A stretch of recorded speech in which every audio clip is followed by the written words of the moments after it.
Aujourd'hui en compagnie de Janine Boissard pour votre nouveau roman Toi Pauline aux éditions Fayard. Simplement je vais vous demander de nous présenter Pauline parce que elle est solaire, moi je dirais quelque part, non? Pauline, c'est moi. Ah bah voilà. C'est moi. Et c'est le second tome de l'Esprit de famille aujourd'hui. Puisqu'on me demandait cette suite de l'Esprit de famille, elle aura 80 ans. Et il y avait un personnage dans l'Esprit de famille qui s'appelait La Poison, que tout le monde adorait. Et j'ai vu La Poison dormant avec son portable allumé sous son oreiller. Le portable n'existait pas il y a 40 ans. C'est ça qui m'a donné l'élan. Donc c'est aujourd'hui, ça se passe aujourd'hui. Mais chaque fille a un petit peu changé, sauf Pauline, qui veut toujours écrire. Et c'est très curieux, je me suis aperçue qu'on ne changeait pas. Ça y est, j'écris. J'écris plus de 60 livres, j'ai toujours la même angoisse quand il paraît, j'ai toujours la même avidité d'écrire. Et mes éditeurs sont très contents. Ils disent l'angoisse c'est très bien. Les éditeurs, les auteurs qui sont pour vous, c'est pas la même chose. Ils n'avancent pas. On avance toujours, même à mon âge, on avance encore. Voilà. Dites-nous un petit peu comment vous avez créé toute cette famille, parce que ça fait plaisir à voir. C'est toujours, même s'il y a des problèmes, il y a de la bonne humeur malgré tout. On essaye de dépasser attendez, mais cette famille que j'ai créée, donc il y a un certain temps, c'était juste après 1968, quand des idiots disaient que la famille était morte. Elle ne meurt jamais, la famille, on l'a toujours dans le dos. Et à l'époque, j'ai osé, moi, dire que la famille, ce n'était pas toujours facile, mais ça pouvait être formidable. Et vous ne pouvez pas savoir le succès que ça a eu, cet esprit de famille, les 4 filles du docteur Barreau, du docteur Barreau. Mais un succès fou. Le best-seller, je vous donne la définition. C'est le livre qu'on écrit sans savoir que tout le monde l'attend. C'était ça exactement. Tout le monde attendait. Tout le monde savait bien que la famille, c'était important. Et la famille, je dirais, je n'a jamais été aussi importante que maintenant, de la mondialisation, où on ne connaît plus ses racines, où on se sent un petit peu envahi, si vous voulez. Ça nous sauve. Et moi, je conseille à toutes les grand-mères comme moi de rédiger pas des mémoires, de raconter leur vie, raconter ce qu'elles ont vécu, montrer dans cette photo, faire éditer ça par Copytop, vous voyez, et le garder pour leurs enfants. C'est précieux. Et ce que je trouve intéressant chez Pauline, en fait, on parlera d'elle vraiment de ce qui lui arrive, mais c'est surtout que tout le monde vient la voir finalement. Quand il y a un souci, c'est vers elle qu'on vient prendre des renseignements ou que l'histoire va vers elle. Parce que à la fois Pauline, je l'ai créée comme ça, et pour moi elle est l'écouteuse, comme une mère. Voilà. Les mères sont des écouteuses, et donc Pauline et moi, c'est force d'entendre, d'écouter. Mais je dirais que, surtout à notre époque, c'est essentiel, c'est terrifiant.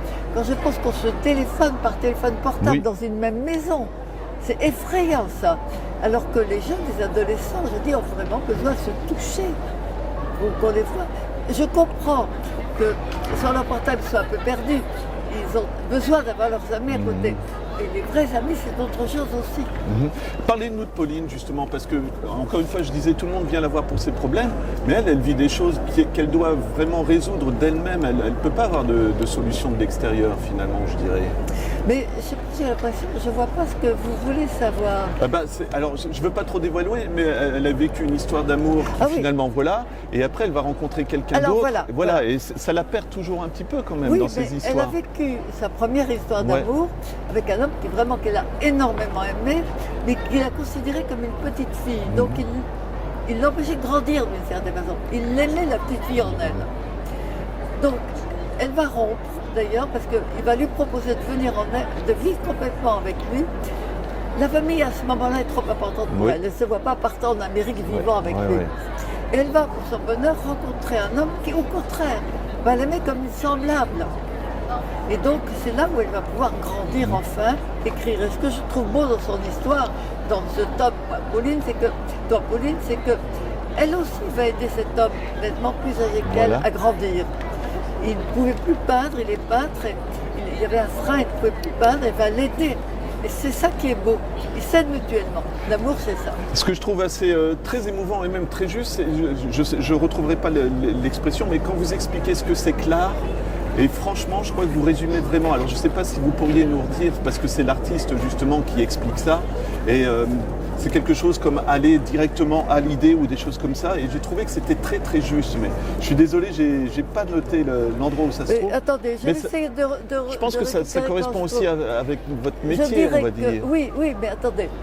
Pour l'art, il faut un don de rentrer dans les choses. Mais Et exactement pareil pour la musique. Voilà. Exactement pareil pour la peinture. La peinture, j'adore la peinture, ça m'a permis de parler de la peinture que j'aime beaucoup. L'artiste est l'artisan, le créateur. Il sait saisir la vie et la mettre dans son œuvre. C'est ça, saisir la vie. Et il y a beaucoup de gens, je lis beaucoup de livres ou d'essais de livres, la vie est là où elle n'est pas là. Vous avez devant un même paysage, deux peintres différents. Il y en a, vous regardez son œuvre, sa vie. D'autres, c'est plat. C'est très mystérieux. Mais nous savons mettre la vie dans ce que nous créons. Est-ce que vous découvrez encore, justement, moi je rentre un petit peu dans la cuisine de l'auteur, quand vous vous lancez dans un livre, justement, il y a cette part de don quand même qui doit travailler. C'est ma grande peur, c'est de perdre. J'y rêverai toujours à aligner des phrases. Mais ma grande peur, c'est de perdre ce don. Et j'ai connu personnellement, d'ailleurs j'en parle, je lui dédie d'une certaine façon le prochain livre, Hervé Bazin, qui était un ami. Le premier livre était merveilleux. Tout à la fin, c'était plat. Il avait perdu cette vie, et je sais pourquoi il l'avait perdu. Il avait tout reçu, tout eu, tous les prix, il était guéri de son enfance. Moi, tant que je ne serais pas...